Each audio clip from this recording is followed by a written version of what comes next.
تدبر قرآن امین احسن اصلاحی سورہ طٰہٰ آیات 1 تا 8۔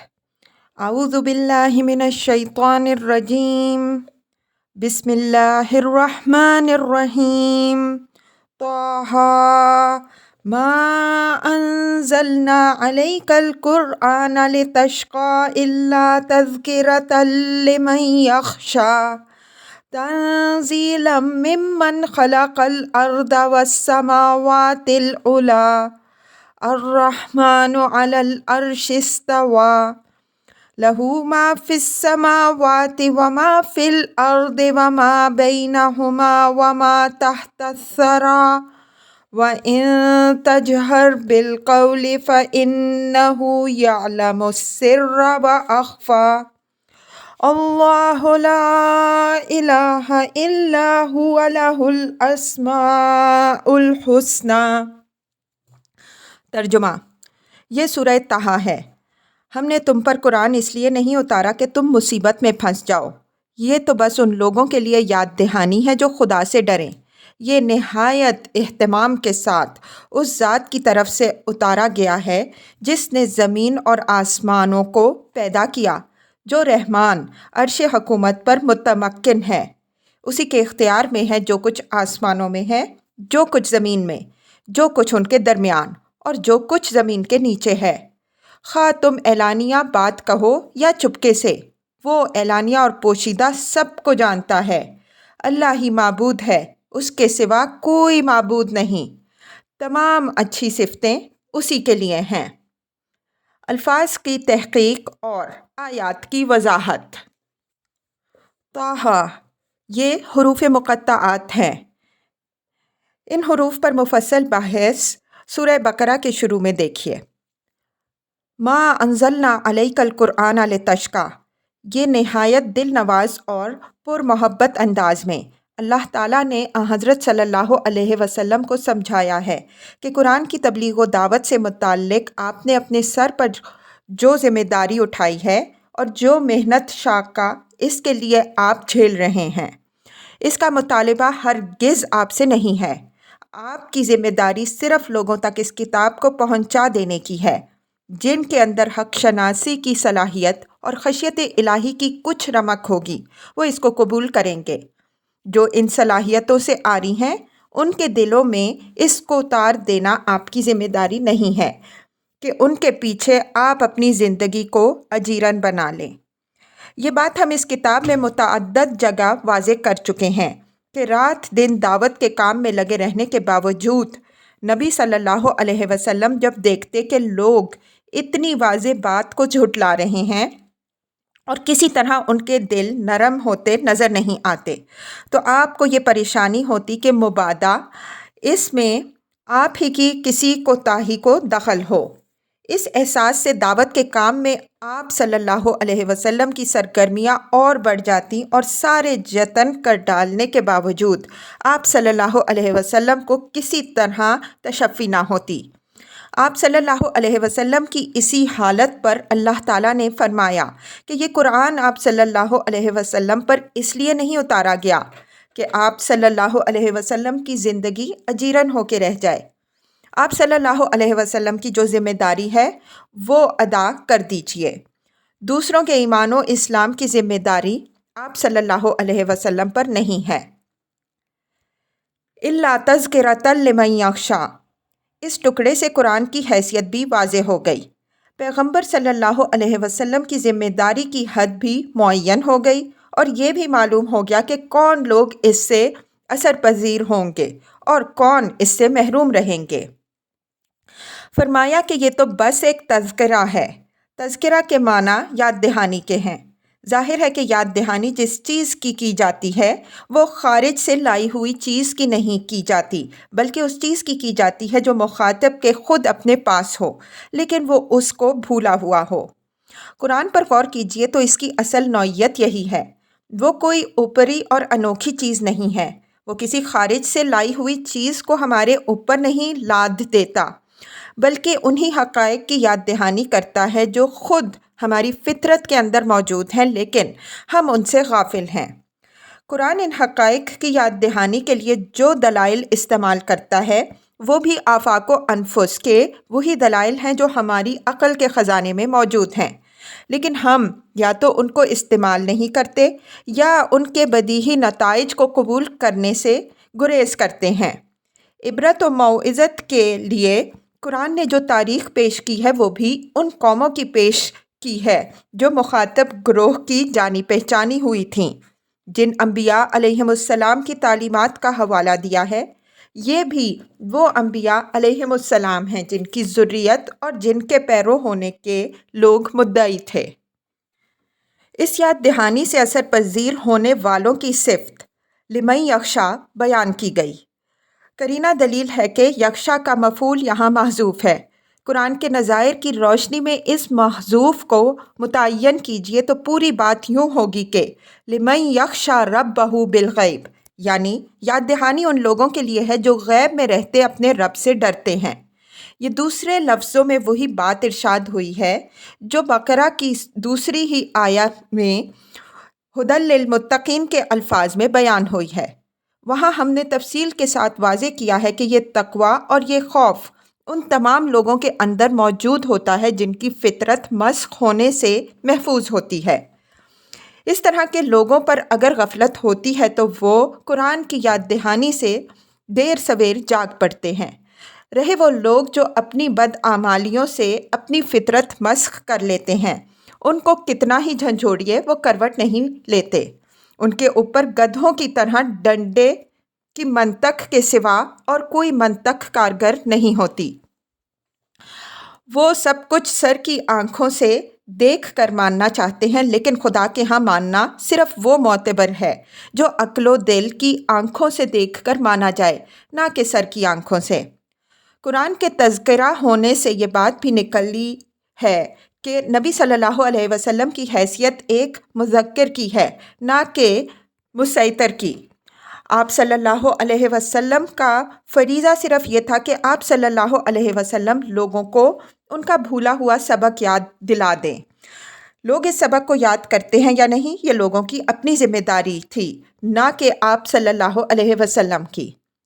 قرآن نے یہاں اسی حقیقت کو واضح کیا ہے کہ اگر آپ صلی اللہ علیہ وسلم کی قوم کے لوگ آپ صلی اللہ علیہ وسلم کی تذکیر سے فائدہ نہیں اٹھا رہے ہیں تو آپ صلی اللہ علیہ وسلم پریشان نہ ہوں۔ اس کے لیے جواب وہ عند اللہ دیں گے، نہ کہ آپ صلی اللہ علیہ وسلم۔ تنزیلا ممن خلق الارض والسماوات العلی۔ تنزیلا کے معنی دوسرے مقام میں ہم واضح کر چکے ہیں کہ کسی چیز کو نہایت اہتمام اور ترتیب و تدریج کے ساتھ اتارنے کے ہیں۔ مطلب یہ ہے کہ یہ قرآن چونکہ لوگوں کی یاد دہانی کے لیے اترا ہے، اس وجہ سے اللہ نے صرف اتنے پر اکتفا نہیں فرمایا کہ کسی نہ کسی طرح بات ایک مرتبہ لوگوں تک پہنچ جائے، بلکہ نہایت اہتمام و تدریج اور وقفہ وقفہ کے ساتھ اس کو اتارا تاکہ لوگوں کے لیے یہ عذر باقی نہ رہے کہ بات کے سنانے یا سمجھانے میں کوئی کسر رہ گئی۔ ممن خلق الارض والسماوات العلی، یہ قرآن کی عظمت واضح فرمائی کہ یہ زمین اور بلند آسمانوں کے خالق و مالک کی طرف سے اتارا گیا ہے۔ نہ یہ کوئی ہوائی بات ہے کہ یوں ہی ہوا میں اڑ جائے، نہ یہ کسی سائل کی درخواست ہے کہ لوگوں نے قبول کر لی تو سائل پر ان کا کرم ہو گیا، نہ قبول کی تو سائل محروم ہو کر رہ جائے گا، بلکہ یہ خالق ارض و سما کا فرمان عظیم ہے جو واجب الاذان ہے۔ اگر لوگوں نے اس کو رد کیا تو اچھی طرح سوچ لیں کہ اس کے نتائج کیا ہو سکتے ہیں۔ اس میں نبی صلی اللہ علیہ وسلم کے لیے یہ اشارہ بھی ہے کہ اس کو اسی طرح لوگوں کے سامنے پیش کیجیے جس طرح آسمان و زمین کے خالق و مالک کا کلام پیش کیا جانا چاہیے۔ اس کے لیے نہ زیادہ استعمالات کی ضرورت ہے، نہ کسی الہا اور اصرار کی۔ اس کے قبول کرنے میں لوگوں کا اپنا نفع ہے، نہ کہ خدا کا۔ یہ کوئی ملتجیانہ درخواست نہیں ہے بلکہ خلق کے لیے صحیفہ ہدایت ہے۔ اس کو رد کرنے والے اپنی خود شامت بلائیں گے، آپ کا کچھ نہیں بگاڑیں گے۔ یہ مضمون مختلف اسلوبوں سے قرآن مجید میں جگہ جگہ بیان ہوا ہے۔ سورہ عبسہ میں یہی حقیقت یوں واضح کی گئی ہے: کلا انہا تذکرۃ فمن شاء ذکرہ فی صحف مکرمۃ مرفوعۃ مطہرہ بایدی سفرہ کرام بررہ۔ 11 تا 16۔ ہرگز نہیں، یہ تو ایک یاد دہانی ہے، تو جو چاہے اس سے فائدہ اٹھائے۔ یہ معزز اور بلند پاکیزہ صحیفوں میں ہے، باعزت اور باوقار کاتبوں کے ہاتھ میں۔ الرحمن علی العرش استویٰ، لہ ما فی السماوات وما فی الارض وما بینہما وما تحت الثری۔ یہ قرآن کی عظمت کا بیان ہے اور اللہ تعالیٰ کی جن صفات کا یہ مظہر ہے ان کی طرف اشارہ بھی۔ فرمایا کہ وہ خالق ارض و سما رحمان ہے۔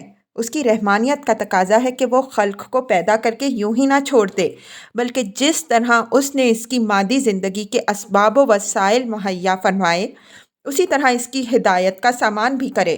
چنانچہ اس نے انسان کی رہنمائی کے لیے اس کو عقل اور نطق سے نوازا، اور اس پر مزید فضل یہ فرمایا کہ اس کی ہدایت کے لیے اپنی کتاب اتاری۔ اسی حقیقت کی طرف سورہ رحمان میں الرحمن علم القرآن کے الفاظ ارشاد فرمائے ہیں۔ مطلب یہ ہے کہ آج جو لوگ قرآن کو رد کر رہے ہیں وہ نہ تو خدا کا کچھ بگاڑ رہے ہیں، نہ اس کے رسول کا، بلکہ خود اپنے آپ کو خدا کی سب سے بڑی رحمت سے محروم کر رہے ہیں۔ علی العرش استویٰ، یہ خدائے رحمان کی صفت بیان ہے کہ وہ دنیا کو پیدا کر کے الگ تھلگ کسی گوشے میں نہیں جا بیٹھا، بلکہ بالفعل اپنی کائنات کے عرش حکومت پر متمکن ہے۔ اس کائنات کا حقیقی فرما روا وہی ہے۔ اس وجہ سے لوگوں کو قرآن کے ذریعے سے اس نے اپنے احکام و قوانین سے آگاہ کر دیا ہے۔ اس آگاہی کے بعد جو لوگ اپنی منمانی کریں گے وہ حساب کے دن اپنے انجام خود دیکھ لیں گے۔ لہو ما فی السماوات وما فی الارض وما بینہما وما تحت الثری۔ یہ شرک کے ہر جرثومہ کی جڑ کاٹ دی گئی ہے۔ فرمایا کہ آسمان و زمین اور جو کچھ ان کے درمیان ہے اور جو کچھ زیر زمین ہے، سب کا خالق و مالک وہی ہے۔ سب کو خلق بھی اسی نے کیا ہے اور سب پر اختیار بھی اسی کا ہے۔ اس کائنات کا کوئی گوشہ ایسا نہیں ہے جو اس کی خدائی سے باہر ہو۔ جس کو کسی خاص دائرے میں کوئی آزادی ملی ہے وہ بھی اس کے امر و حکم کے تحت ہے۔ اس وجہ سے کوئی یہ گمان نہ کرے کہ وہ خدا سے کہیں بھاگ سکتا ہے یا کوئی دوسرا اس کو پناہ دے سکتا ہے۔ وَإِن تَجْهَرْ بِالْقَوْلِ فَإِنَّهُ يَعْلَمُ السِّرَّ وَأَخْفَى۔ فصیح عربی کے اسلوب کے مطابق اس میں مقابل کے الفاظ بربنائے قرینہ حذف ہیں۔ اس اسلوب کی وضاحت ہم جگہ جگہ کرتے آئے ہیں۔ اس حذف کو کھول دیجئے تو پوری بات گویا یوں ہوگی: وَإِن تَجْهَرْ بِالْقَوْلِ أَوْ تَخَافَتْ بِهِ فَإِنَّهُ يَعْلَمُ الْجَهْرَ وَالسِّرَّ وَأَخْفَى۔ یعنی خواہ تم بات کو اعلانیہ کہو یا چپکے سے، خدا اعلانیہ، پوشیدہ اور پوشیدہ تر سب کو جانتا ہے۔ یہ نبی صلی اللہ علیہ وسلم کو ایک دوسرے پہلو سے تسلی دی گئی ہے کہ آپ صلی اللہ علیہ وسلم مطمئن رہیں کہ اپنی مشکلات میں جو کچھ بھی آپ صلی اللہ علیہ وسلم اپنے پروردگار سے کہتے ہیں، جو دعا اور مناجات بھی کرتے ہیں، خواہ سرن یا اعلانیہ، اور جو پریشانی بھی آپ صلی اللہ علیہ وسلم کو لاحق ہوتی ہے، خواہ وہ زبان پر آئے یا دل کے مخفی گوشوں میں رہے، آپ صلی اللہ علیہ وسلم کا رب علیم و خبیر ہر چیز سے باخبر رہتا ہے۔ مقصود اس حقیقت کے اظہار سے ظاہر ہے کہ اس کا لازم ہے، یعنی جب آپ صلی اللہ علیہ وسلم کا پروردگار ہر مخفی سے مخفی بھید سے بھی واقف ہے تو آپ صلی اللہ علیہ وسلم کی ہر مشکل کو آسان کرے گا اور ہر موڑ پر آپ صلی اللہ علیہ وسلم کی رہنمائی فرمائے گا۔ اگر کسی امر میں کوئی تاخیر ہوتی ہے تو وہ کسی حکمت و مصلحت پر مبنی ہوتی ہے، اور اسی میں آپ صلی اللہ علیہ وسلم کے لیے خیر و برکت ہے۔ سورہ مریم کی آیت 64 وَمَا كَانَ رَبُّكَ نَسِيًّا کے تحت ہم جو کچھ لکھ آئے ہیں، مزید تفصیل مطلوب ہو تو ایک نظر اس پر ڈال لیجئے۔ اللہ لا الہ الا ہو لہ الاسماء الحسنی۔ یہ نبی صلی اللہ علیہ وسلم کو کامل تفویض کی ہدایت ہے کہ آپ صلی اللہ علیہ وسلم مخالفین کے رویے سے پریشان اور ان کے پیچھے ہلکان ہونے کے بجائے اپنا معاملہ کلیتاً اپنے رب کے حوالے کیجیے۔ اللہ کے سوا کوئی معبود نہیں اور اس کے ہوتے آپ صلی اللہ علیہ وسلم کسی کے محتاج نہیں۔ لہ الاسماء الحسنی، یہ ٹکڑا تسلی و طمانینت کا خزانہ ہے۔ اوپر کی آیات میں نبی صلی اللہ علیہ وسلم کو جو تسلی دی گئی ہے وہ اللہ تعالیٰ کی صفات میں سے اس کی عظمت، اس کی رحمت، اس کی حاکمیت، اس کی یکتائی اور اس کے علم کے مقتضیات کی روشنی میں دی گئی ہے۔ لیکن خدا کی صفات اتنی ہی تو نہیں ہیں، وہ تو تمام اچھی اور اعلیٰ صفتوں سے متصف ہے، تو ظاہر ہے کہ ان صفات کے مقتضیات بھی حضور صلی اللہ علیہ وسلم کے لیے حالات کے اعتبار سے ظاہر ہوں گے۔ گویا اس ٹکڑے میں نبی صلی اللہ علیہ وسلم کو یہ بشارت دی گئی ہے کہ تمام اچھی صفتیں خدا ہی کے لیے ہیں اور وہ سب آپ کے اوپر سایہ فگن ہیں۔ آپ صلی اللہ علیہ وسلم ان میں سے جس کا سہارا بھی لیں گے اس کی برکتوں سے متمتع ہوں گے۔ ان کے سوا آپ صلی اللہ علیہ وسلم کسی اور سہارے کے محتاج نہیں۔ اس امر پر سب کا اتفاق ہے کہ یہاں اسماء سے مراد صفات الہی ہیں، اس لیے کہ خدا کے تمام نام اس کی صفات ہی کی تعبیر ہیں۔